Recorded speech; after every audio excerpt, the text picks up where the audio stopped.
Baik, perkenalkan nama saya Mas Rihar Litase. Saya mahasiswa kelas A semester 7 jurusan Sosiologi. Hari ini saya akan membahas materi yang sudah diberikan pada buku 1 tentang kelas sosial. Kelas sosial atau golongan sosial merujuk pada perbedaan hierarkis atau yang seperti kita ketahui dengan stratifikasi. Biasanya kebanyakan masyarakat memiliki golongan sosial, akan tetapi tidak semua masyarakat itu memiliki jenis-jenis atau kategori golongan sosial yang sama. Tentunya pasti ada yang berbeda-beda. Berdasarkan karakteristik stratifikasi sosial, dapat kita temukan beberapa pembagian kelas atau golongan yang ada dalam masyarakat.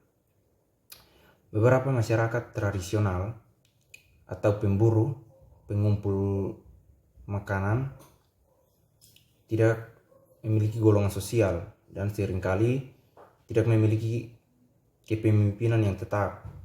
Oleh karena itu, masyarakat seperti ini menghindari stratifikasi sosial. Dalam masyarakat seperti ini, semua orang biasanya mengerjakan aktivitas yang sama dan tidak ada pembagian kelas dalam sebuah pekerjaan. Selanjutnya saya akan menjelaskan apa itu kelas dan apa itu kelas sosial. Kelas sosial adalah posisi sosial dalam hierarki sosial atau posisi aktor sosial dalam stratifikasi sosial. Semoga teman-teman tidak bingung ya. Kelas sosial berbeda dengan kelas ekonomi. Selain itu, kelas sosial sulit untuk dirubah. Berbeda dengan kelas ekonomi yang cenderung mudah untuk dirubah. Individu yang berada di kelas elit yang mempunyai banyak uang, jika suatu saat dia mengalami bangkrut atau yang biasa kita sebut dengan gulung tikar, dia akan secara otomatis dia akan turun kelas.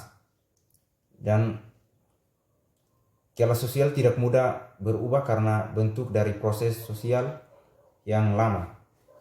Kelas sosial dibentuk oleh aspek rasio kultural yang disosialisasikan pada individu. Proses sosialisasi bisa berlangsung dalam keluarga, institut pendidikan, organisasi, dan institut sosial.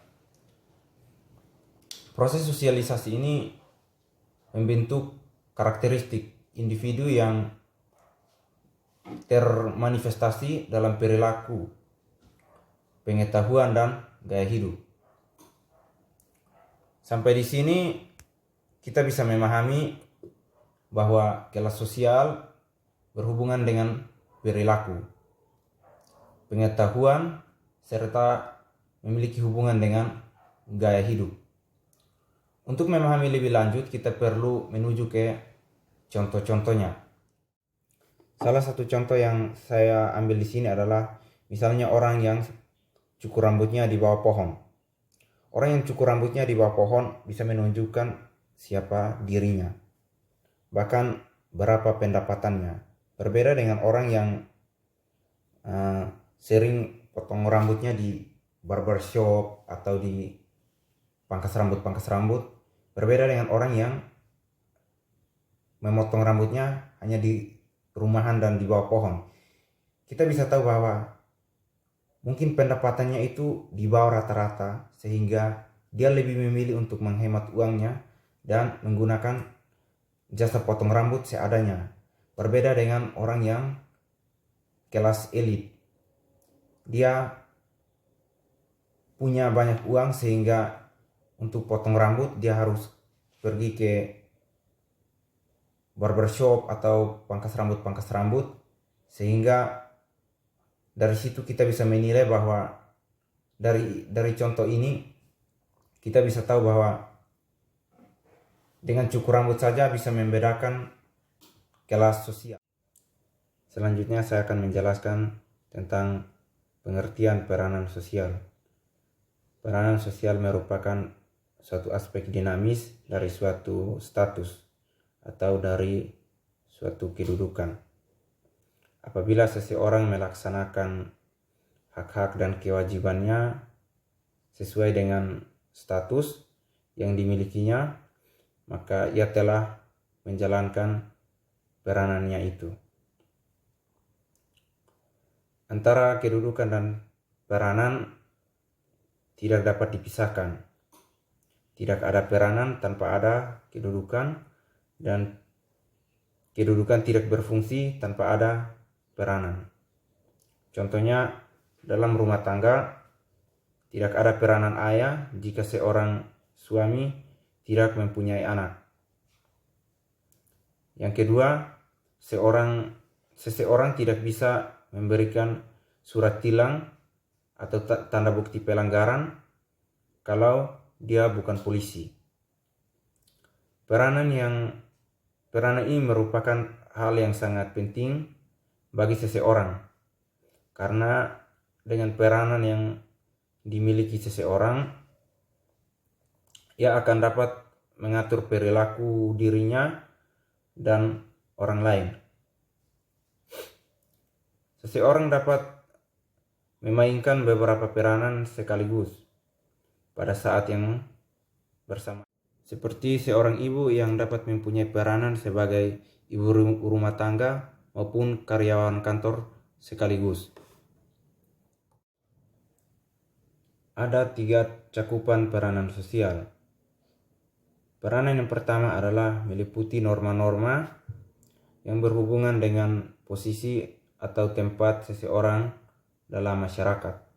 Contohnya, sebagai seorang pemimpin harus menjadi teladan bagi banyak orang, atau menjadi teladan bagi para anggotanya. Karena dalam diri pimpinan tersebut terkandung aturan-aturan atau norma-norma yang sesuai dengan posisinya. Dan yang kedua, peranan merupakan konsep tentang apa yang dapat dilakukan oleh individu dalam masyarakat. Contohnya, seorang guru harus bijaksana, baik hati, sabar dalam membimbing dan menjadi panutan bagi murid-muridnya. Selanjutnya saya akan menjelaskan kelas sosial menurut para ahli. Jika di awal video saya sudah menjelaskan kelas sosial secara umum, maka selanjutnya saya akan menjelaskan kelas sosial menurut para ahli. Yang pertama itu menurut Karl Marx. Marx melihat masalah kemasyarakatan memiliki pusat perhatian pada tingkat struktur sosial dan bukan pada tingkat kemasyarakatan atau sosial budaya. Marx dalam hal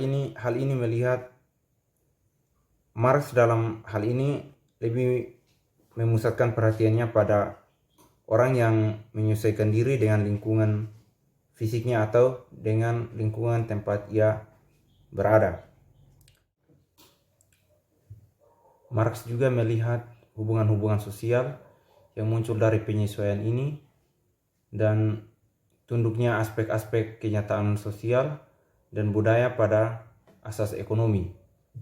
Marx memahami kenyataan sosial tidak ditemukan dalam ide-ide yang abstrak, tetapi dalam pabrik-pabrik atau dalam tambang batu bara, di mana para pekerja menjalankan tugas yang luar biasa dan sangat berat, bahkan sangat berbahaya.